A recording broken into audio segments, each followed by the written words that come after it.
Hi everyone, welcome to the 100K Deeds Global Week of Action workshop on SCG 5. This workshop is brought to you by 100K Deeds and Passion for Women's Health, who have collaborated with us on this event. The 100K Deeds Challenge is a youth-driven initiative run by Eminent Impact, a nonprofit organization launched in 2017. And the challenge was created to raise awareness for the SCGs and encourage students to take action for them. Today, we have an awesome team of leads who will be bringing this workshop to you, starting off with Passion for Women's Health own co-founder, Vivian.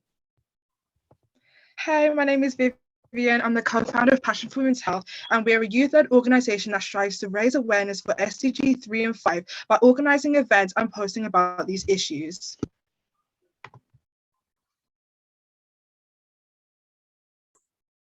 Hi everyone, my name is Aisha and I'm a Canada lead at 100K Deeds. Hello, my name is Joanne, but I go by Joe or Joanne, and I am the co-head of North America for the 100K Deeds Challenge. I also write articles for Passions for Women's Health, and I am very happy to be here with all of you today. Hi, I'm Jackie. I'm also part of the 100K Deeds Challenge as a North American lead, and I'm really excited to be here today too. Hi everyone, my name is Katie and I am also part of the 100K Deeds Challenge. Okay, guys, so today we're through what is gender discrimination, how do healthcare systems discriminate, what effects does this have, further consequences to SDG number 5, and what are the possible solutions. So right now I'm going to stop sharing my screen and I'm going to put a link of the Mentimeter in the chat, and then I'm going to share my screen again. So this is like something to just start off the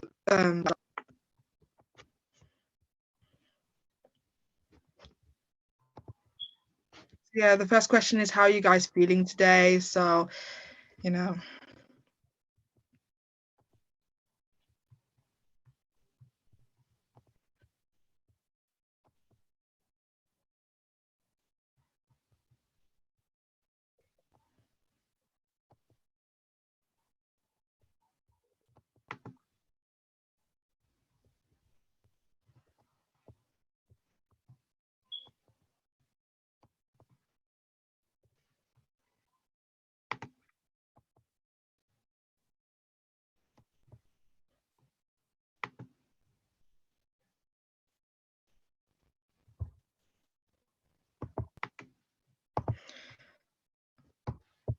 Okay, then I like all you guys' answers.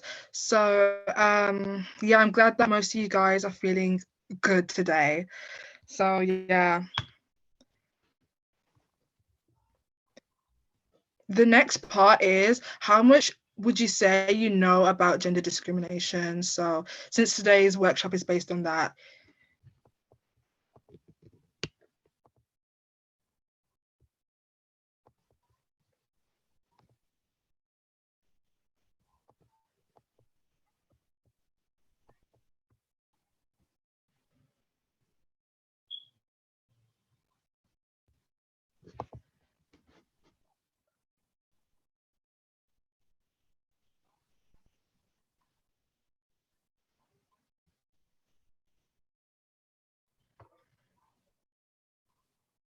I'm glad to see that a majority of people know some things. So now I'm going to hand it over to Jackie to do our first section.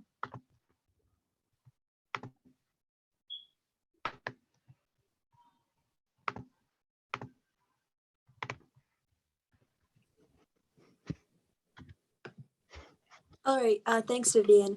So what is gender discrimination? Next slide, please.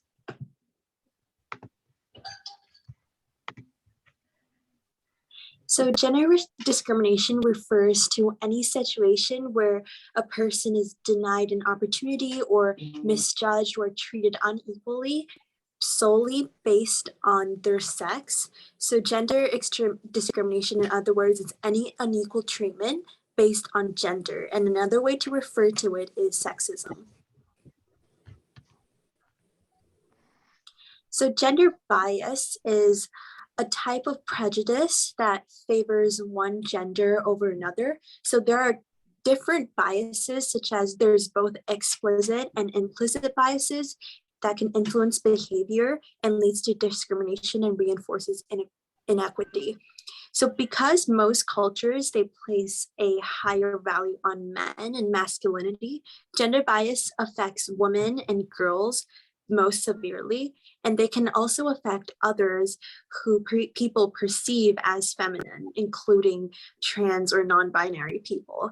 But this doesn't mean that men or boys do not experience gender bias, because sometimes they can also feel pressure to conform to rigid gender norms. Next slide, please. Thank you. So there's a lot of examples of gender discrimination, and I'll just be listing a couple. For example, getting paid significantly less because you're a woman, or honor killing, which most often is the murder of a woman or a girl by male family members, because the killers, they justify their actions by claiming that the victim has brought them dishonor or unluck, or being unlucky to the family. And FGM, which stands for female genital mutilation, it's a procedure where female genitals are deliberately cut or injured, and there is no medical reason for this to be done. Other examples include lack of legal rights or stereotyping and double standards perpetuated in the workplace or in the home, or in our case, even in schools, and also restrictions on clothing. There's a lot of other examples and other things that are very harmful, because it generalizes women and limits them from many opportunities like work in various sectors. And they also affect legislations like abortion laws, which is pretty controversial and has been a concern, especially during 2021, due to Texas having harsh laws that restrict women from having abortions.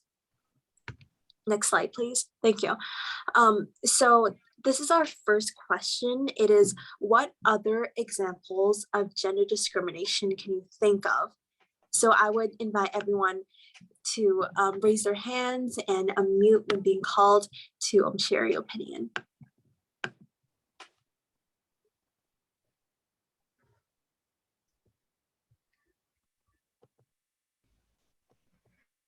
Yes, Zeta Zari can go ahead.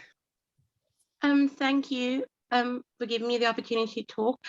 So basically, I think like a key area of gender discrimination is how people expect women as a gender to represent themselves in the media. So one culture is favored over another culture. So there's a certain caricature of what a woman should be. So for example, if you go to maybe like Dubai or Singapore or Asia, they have the idea of like cultural beauty or cultural aesthetics, or what a woman's role should be. Like, I mean, in terms of how she's presented. And then you look at the West, but then people, I think, sometimes have preconceived ideas that just because somebody wears a hijab, they're oppressed or they're backward or they're not educated. I'm giving this just as an example, compared to somebody who may not own that kind of cultural identity. So I think a very sort of contentious platform that people, there's not enough dialogue, is how do we discriminate against our sisters or other women, particularly in cultural representation and cultural dominance.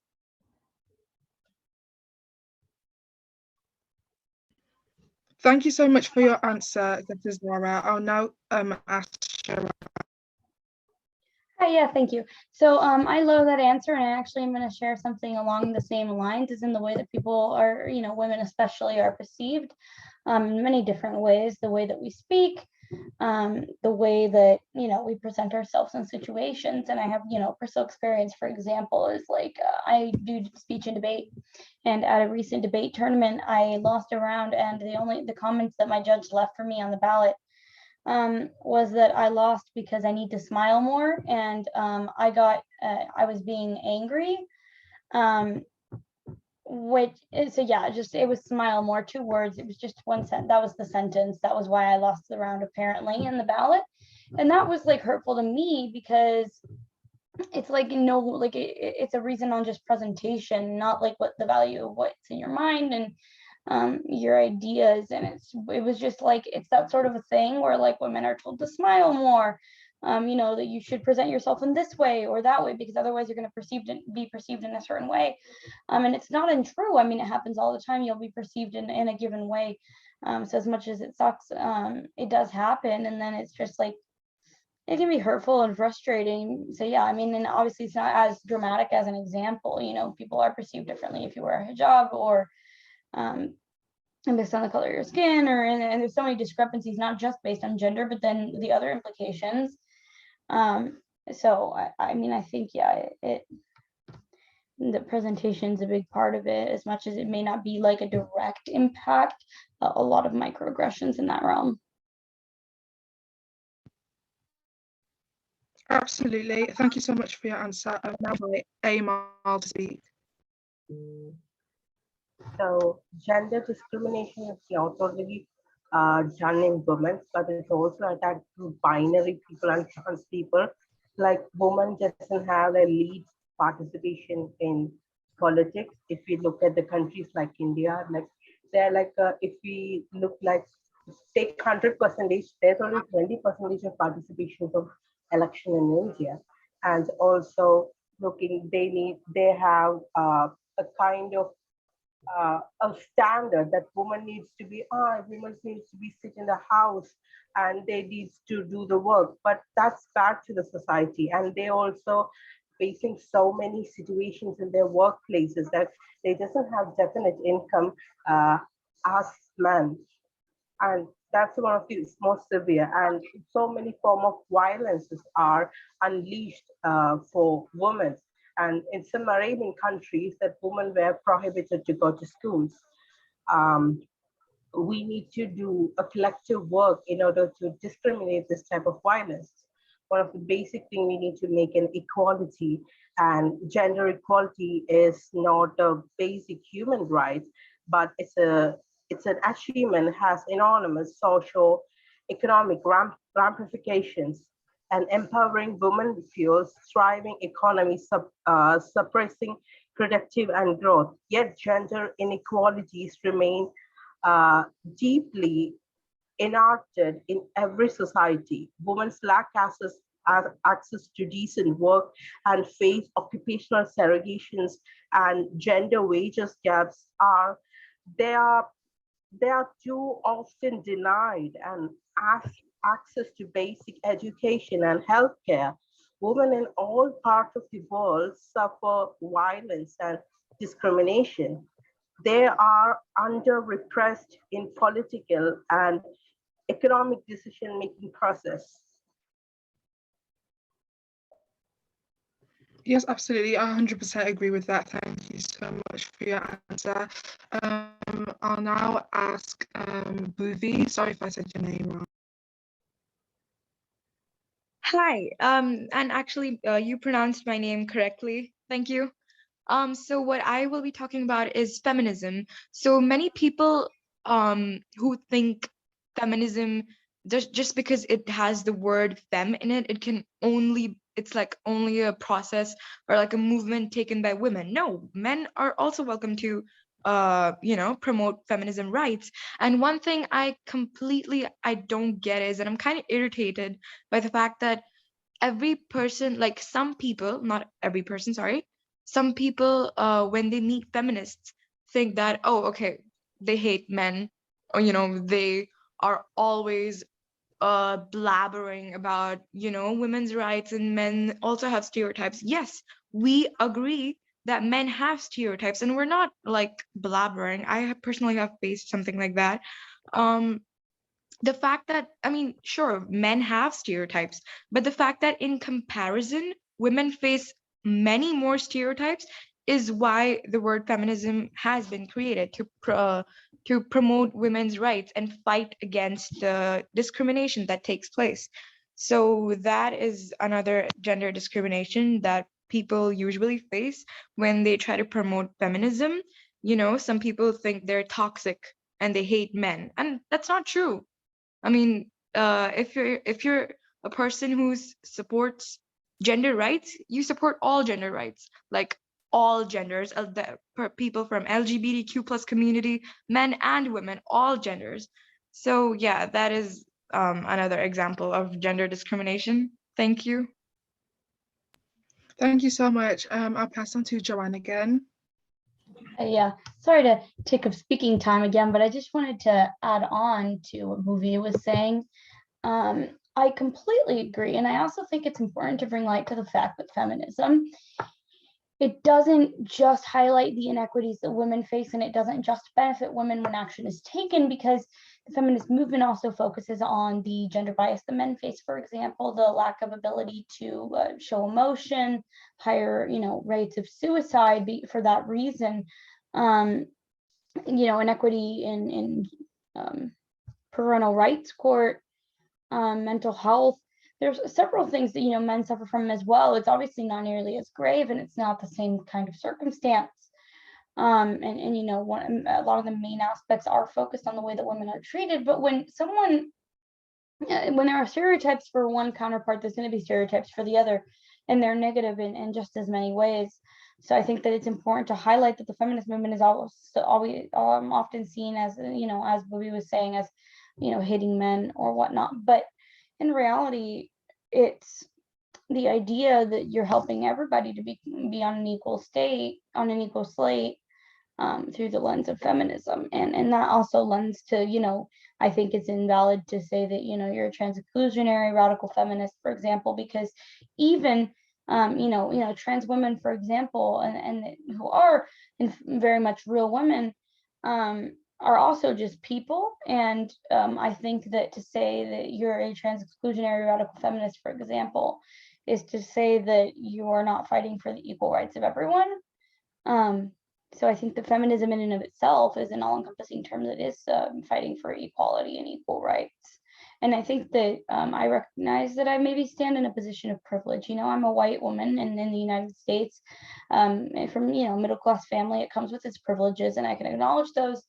But I think that everybody from any point of view should be advocating for everyone around them, and not just the things that benefit them, which is why it's about everyone, and that includes men as a counterpart if you are a woman, and fighting for the rights of everybody. And also, like, I'm gay, and it's fighting for the rights of people in the LGBTQ plus community. It's fighting for the rights of everyone.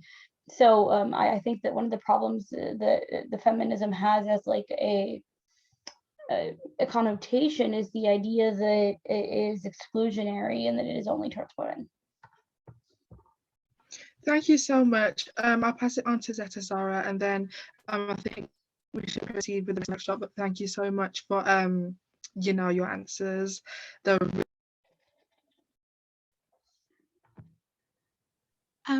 Thank you. I just wanted to point out that there have been two movements here. There's obviously feminism, but there's also something called womanism. And womanism was a platform where so-called people of color, or specifically Black women in the context of North America, were saying that feminism in a way is exclusionary. Yes, it does deal with a group of women wanting gender equality for themselves, but they're not looking at the overall construct of what discrimination is and exclusion is. And they're not looking to a dialogue of true moving against something what is prejudice. Because while they were also petitioning, I know feminism has morphed and become so much more now, but initially feminism was looking at one particular group wanting a certain amount of rights, which excluded women who basically had another cultural voice. We were also women.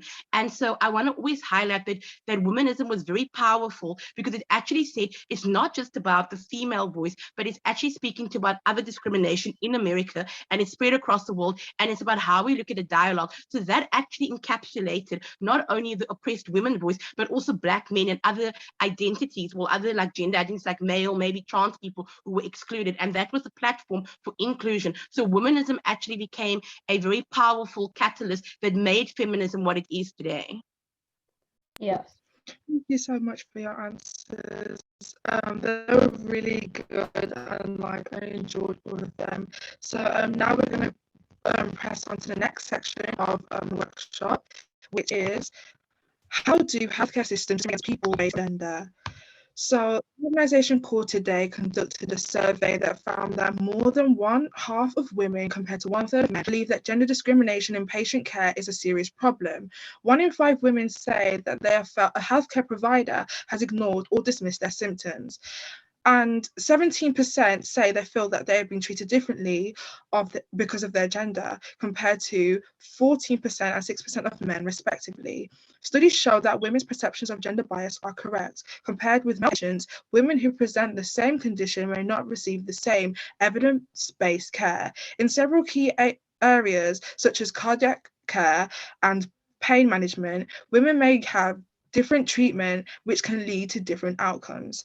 These barriers include restrictions on mobility, lack of access to decision-making power, lower literacy rates, discriminatory attitudes of communities and healthcare providers, and a lack of training and awareness amongst healthcare providers and healthcare systems of specific health needs and challenges that women and girls face.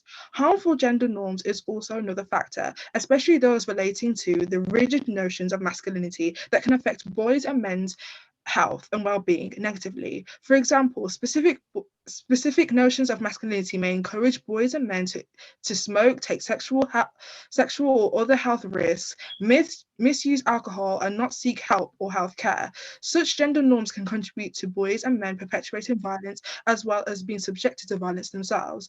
This can also have grave implications for their mental health. So our next question is, why are the ways healthcare services perpetuate biases and prejudice horrible for people who are seeking treatment? So you can now put your hands up again.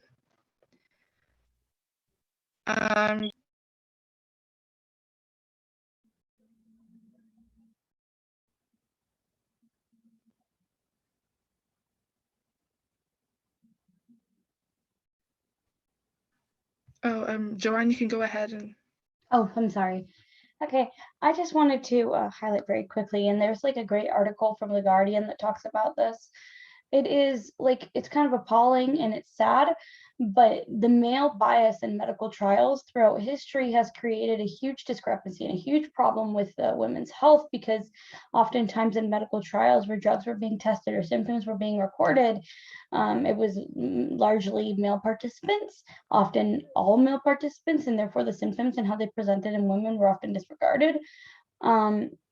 There's a huge long list of diseases and medications in which this happened, and I'm not going to pretend that I know them all. I'm not an expert in the field, but I think it's like super beneficial to go look into that, because it's actually it's interesting the way that like the advancements in health and healthcare and health science and medical academia have been so discrepant between men and women, and how almost the advancements in health in the place that we are in right now for women is so much lower than that in men's health. And another example, just for example, is like autism. I know that the symptoms of autism in men and women, they present so differently, that women with autism were often disregarded and not diagnosed or not helped or treated because, well, not that there's treatment for autism, but that they weren't diagnosed and it wasn't acknowledged, because the symptoms presented so differently, and there was already this preconceived idea of what a person with autism looks like, because scientific trials had only included male participants. And this happens over and over again, and the biases are still being perpetuated now when women are being diagnosed with diseases. Oftentimes it takes a much longer to receive a diagnosis, because the way that symptoms present in women are not as well known due to these decade and century-long discrepancies in medical trials. Thank you so much for your answer. I'll now ask Amal to speak. So the women's health is one of the major key issues if you're looking in gender discrimination, because they often, discriminate in when the thing comes to health. And if we're looking like, if us an Indian, there's this strange thing that's happening in India. Now it's like gone, but still a certain places of India is happening. Like if a girl got into its period, they will be banned to go out of the house or banned from temples, malls. They will be put in a dark room, and they cannot go to bathroom, or they're full, they cannot go to out of the house, they cannot go to prayer, and like the mother or the other family members in the family need to give the food in a different plate. I mean, it's like considered as that woman getting period. It's like she's an alien for now. No, kids must be gone to there. It's like that. And also when it comes, like every woman, younger woman and the after women after 60s are discriminated, like going to hospitals. Their healthcare is like, oh, it's happened recently. It's like they discriminate women from the healthcare system. It's so badly, uh, so ashamed that when we go to hospitals, I mean, women are often sent back to the queues, like the old women. I mean, it's bad when it comes to looking, and sometimes I feel as a man, I feel ashamed that I cannot do something as a feminist. I cannot do something, and it's one of the things that we need to discriminate from the things. And if we look into the pandemic situation, the violence against women and also the health against women are rapidly rise. And that's a big fact that we need to discuss. Okay, thank you so much for your answer. I'll now ask Dr. Zara, and then for the rest of you guys that have responses to the questions, please put them in the chat. I'd really like to see them. But yes, that's all. Like one kind of prejudice I noticed is, once again, I'm going back to cultural representation.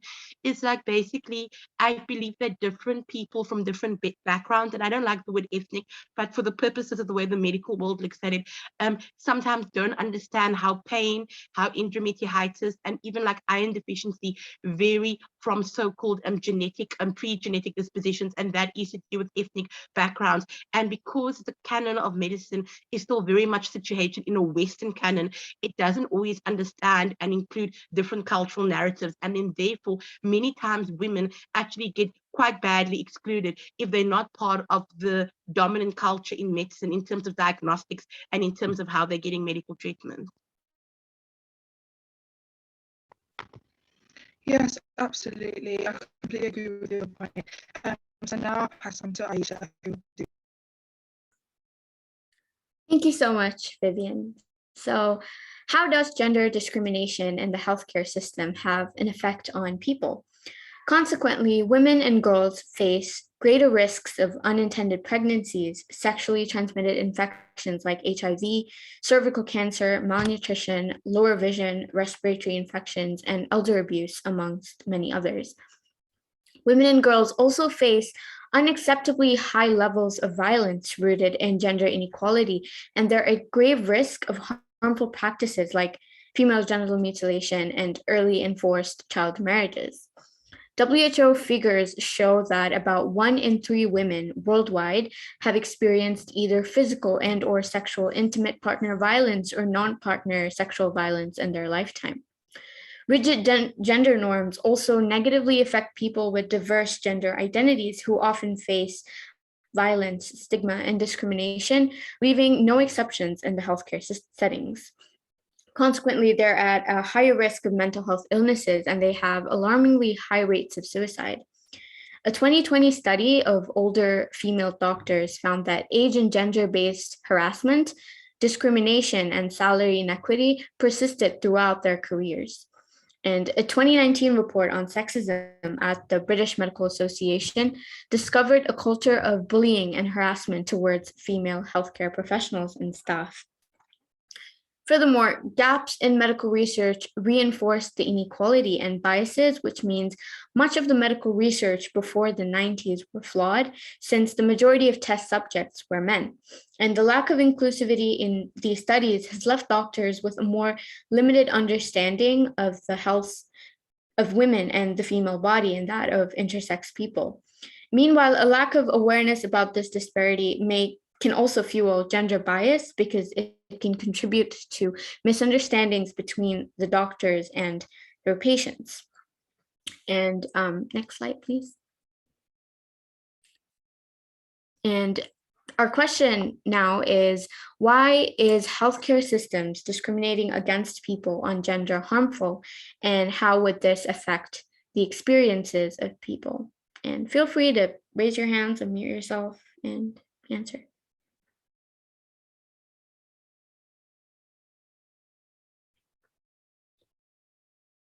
Anyone? Go ahead. I basically feel that sometimes people are scared to go and seek the necessary health care they want because they fear this discrimination, or they're embarrassed, or they don't have the confidence to go because they feel they're going to get bad treatment and they've had negative past experiences. And then that type of fear gets passed down between generations. I come from South Africa. So I've done a study with friends. I have one friend, Katie, basically. Well, I'm not using the name. You don't know her surname, but it's a context. And basically, she had needed to go for an abortion. I'm just calling her Katie. That's obviously not a name to protect an identity. And there wasn't counseling or education for her. So she will take that experience, or other people who have not had access, and then that intergenerational like fear will be passed down. And people are, even if they have illness, for example, like diabetes, they don't want to go because they'll be like, no, the doctors will make it worse. No, they won't actually help you. They'll just judge you for being fat. So I think for me, the biggest travesty is that I don't want to call it mythology, but that experience gets passed down between generations, and then people learn to fear doctors and don't want to go for healthcare because they're scared that they're not going to get the respect or the help that they need.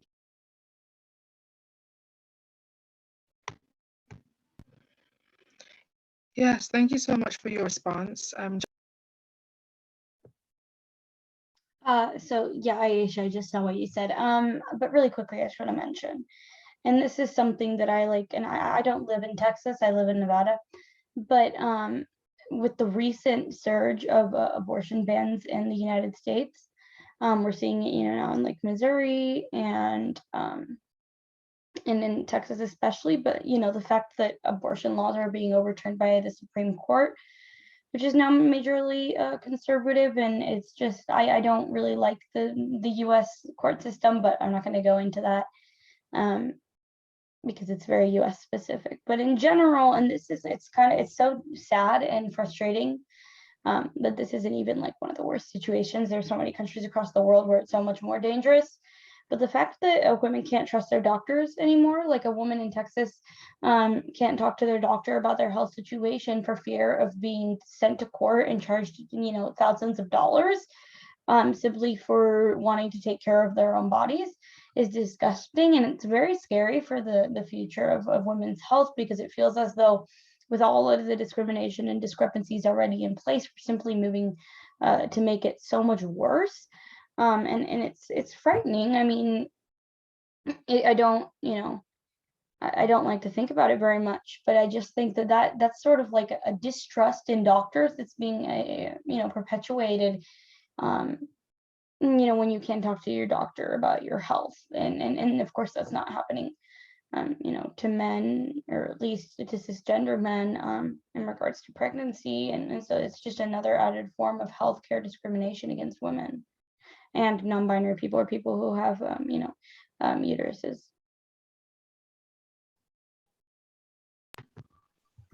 Thank you so much. So yeah.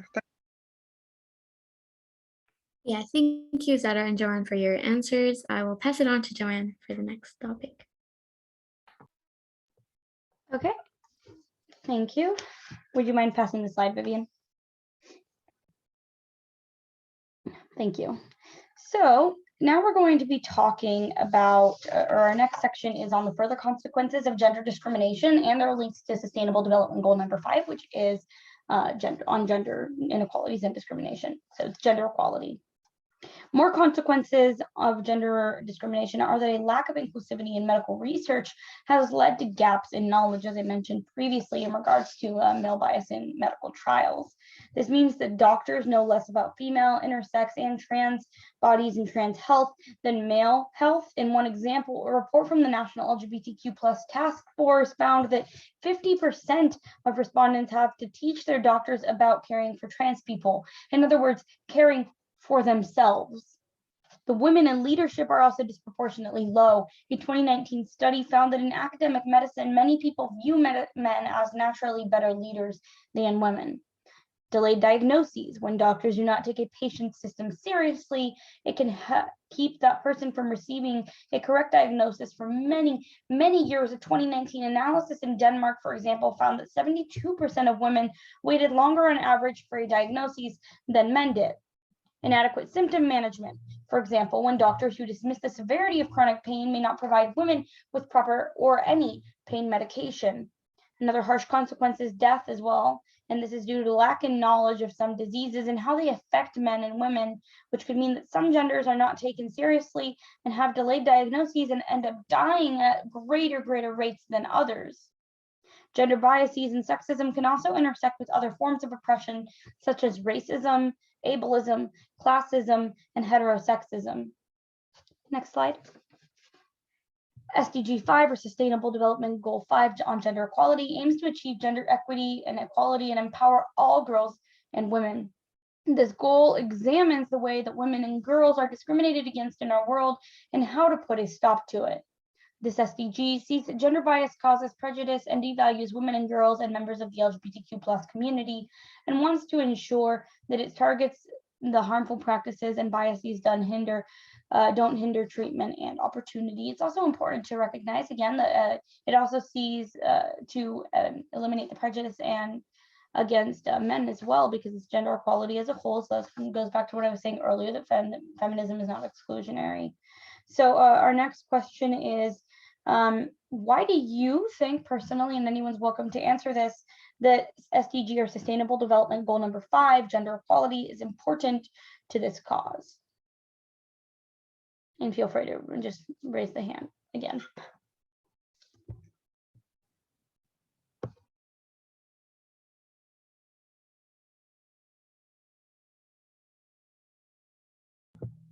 Okay, so we'll leave, like, if no one else feels like speaking, then I'm going to pass it over to Katie for our final section.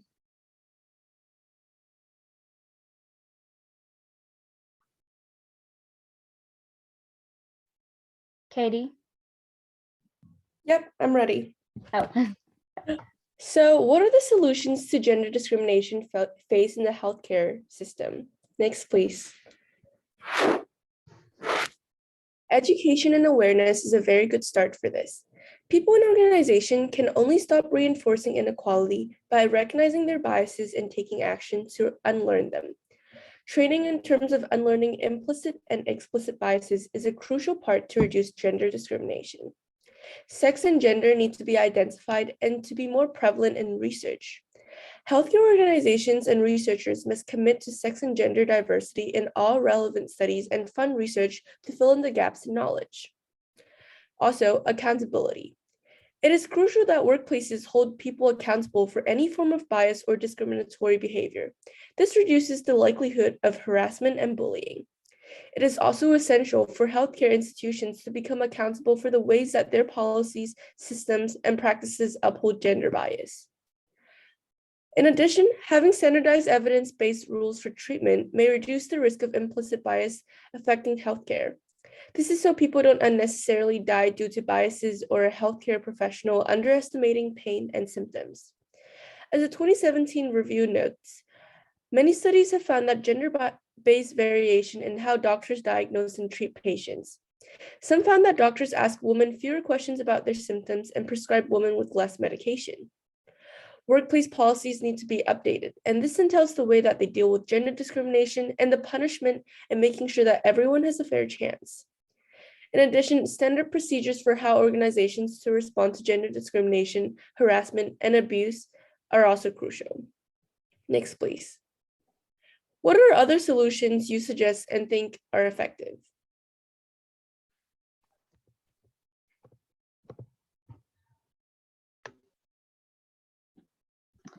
I'm just going to go ahead and speak since I don't see any other hands. So I think that we need to reevaluate scientific knowledge of medicine in many cases, because the way that studies were conducted was so biased towards men, and in the way that a lot of a lot of the knowledge that we have about healthcare and healthcare systems and medical, scientific advancements is very much focused on the way that symptoms present in men and the way that medicine and healthcare was tested on men in the past. And although there's been significant improvement on this front, and there has been, many more studies conducted on women, women are now included in most, medical studies, where it's due. There's still so much knowledge that we hold, like preconceived knowledge about healthcare and the way that medicine is, the science behind medicine specifically for women, that there are a lot of changes that need to be made. And obviously we can't go back and redo all of science, but there is a consideration to be taken and like a focus to be put on the knowledge that we have. And I guess what I'm trying to say is that, academic or medical academics and whatnot need to question the knowledge that we do have and not take it as just truth, because there are so many things, or not truth, but not as like universal truth, because it's often not applied to everyone. And then of course I also believe that women should have autonomy over their bodies, and allowing women to make decisions about their bodies, and whether or not, when they want to carry a child, for example, should be a universal law that, everybody should have that choice. But that seems, it's difficult because both of these goals are, difficult to achieve in the current atmosphere of society. But I think that those are two very important milestones.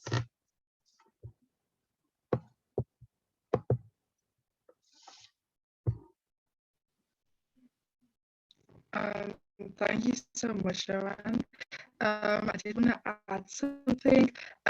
So I think the solutions is just because I know that healthcare bias can also link to other forms of oppression like racism. And from a 1999 study, many doctors still thought that Black women had a higher pain tolerance than all other types of women, and that's why they have like one of the highest mortality rates when they go through labor. And I think it's just horrible that like women have to face potentially dying, and even being a person of color can really restrict your chances of even surviving, and it's so horrible. And I just think that there needs to be more laws in place and legislations and punishments, because I think laws, but because of people's high status, they might not get punished enough. So I think that punishment is a big one. And as someone said in the chat, yes, severe laws made for rapists as well, and for people who bully or harass people on gender, because it's not only women and men, it's also trans and non-binary and intersex people as well, that can suffer from these biases. So yeah, that's what I wanted to say. Matilda, you can go. Thanks. I guess what I just want to say was maybe changes to the curriculum, particularly not only in sort of a high school level, but at university, where medical students are being taught how to identify illnesses and diseases with people, perhaps just white people or people who are cisgender, whereas I think it's 2022, we have so many genders out there, and particularly trans people as well aren't getting what they need. They're not getting the specific healthcare they need. And obviously there's enough issues with the education system as it is, but we really need to start understanding that there's so many people out there who need help, and we're only catering to a small minority of people within the medical system. So that could be a great way internationally to try and help people. Thank you so much for your answer.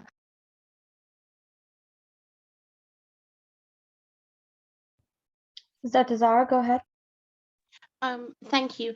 Basically, I think that there needs to be cultural sensitivity when dealing with the construct of gender and gender inclusion, because I think that if very harsh laws are suddenly made I'm talking about in terms of understanding traditional gender roles and spaces. I think that's when you get a version. Because think about it, if your mom says to you, no, you can't have those cookies, you can't have those cookies, you've got to first eat dinner. There's a certain part of everyone's brain who goes, give me the cookies, why can't I have it? And they're like rebellion. That's of course a very like whimsical sort of example. So I think that the dialogues need to be looking at how do you create spaces of safety for people within the cultural context. And that's a very fancy way of saying, if we go to different communities, we need to start unpacking where biases come from, or where violence or where these stigmas are coming from, and how do we create advocacy programs that are sensitive to their needs.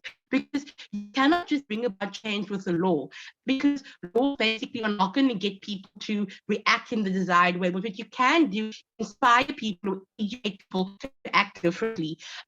Steve Biko said something very, very important. He said the mind of the oppressed, basically, okay, is the greatest weapon of the oppressor. And that is basically saying that if we can get people to change their perceptions through education and advocacy and through dialogue, which is constructive and not very sort of like prescriptive, then we can bring about a social change that we want to see. And obviously not saying that there aren't punishments for rapists or people who transgress human rights violations, but I'm talking about in long-term goals, getting people to see the need that it's not cool to do honor killings. Obviously, it's disgusting, but how do you start the dialogues? If we can in 2 generations time make people understand that FGM, that being prescriptive in terms of bartering women like cattle into forced or arranged marriages, and letting people understand that there's a different way of doing things, that we can evolve. And if we can do that through education and they can shift their cultural perspective, then you're going to bring about lasting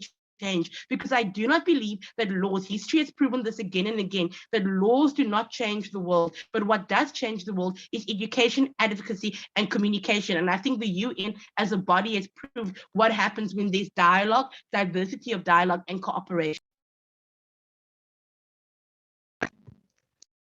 Thank you so much for your answer. That was really, really insightful. Yeah, please check out the resources that are in the chat at the moment. We're kind of like running out of time, but Bhuvi. Hi, thank you so much. So what I would like to say is when, some women who have problems regarding their menstruation go to male doctors, they aren't really comfortable talking, and it's fine. I mean, some women who have gone through really traumatic, emotional, physical, or sexual, what do I say, trauma, won't expect a female doctor, or at least they request for a female doctor. I feel like there should be more female doctors in hospitals because sometimes women who have gone through rape or emotional sexual harassment aren't really comfortable talking towards male doctors. And it's not something that is, that we're assuming that the particular doctor is like the person who has caused trauma to that female. It's just that, sometimes you get um the insecurity, or sometimes the fear comes back, and all the emotions, it's just overwhelming. So it's not that it's not like sorry for the stammer. I just feel like hospitals should include more female doctors for emotional, which aim to achieve mental health goals for women. Thank you. I'm really sorry if I stammered a lot. I'm kind of nervous. No, it's okay. Lastly, we'll hand over to Iman.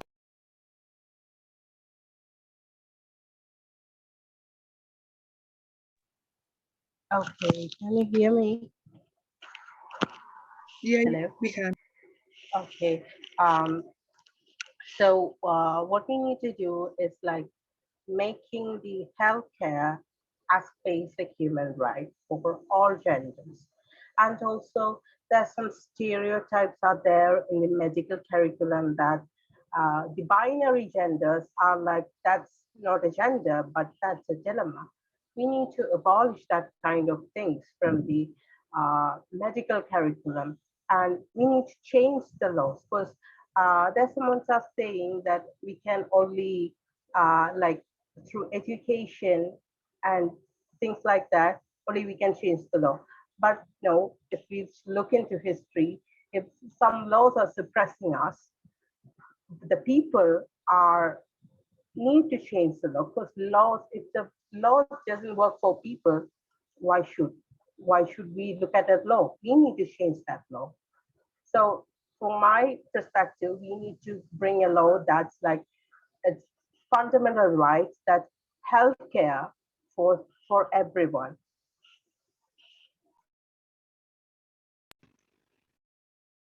Absolutely. I'm going to wrap it up here. So thank you all so much for joining this workshop. I loved all your answers, and thank you so much for engaging with the workshop as well, answering the questions. I love hearing all of you guys' opinions.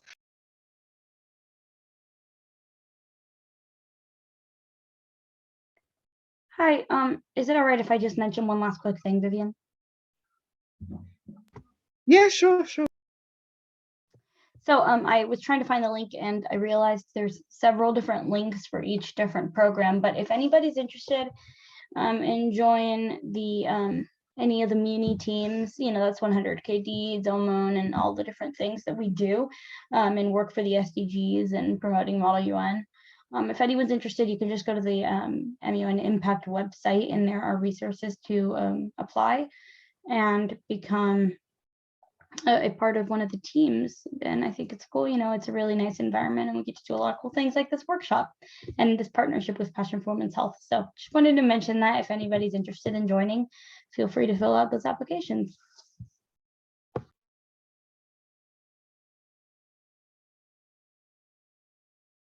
Oh, and thank you everyone for coming. It was great seeing everyone and hearing the incredible responses. It was very educational and I really enjoyed it.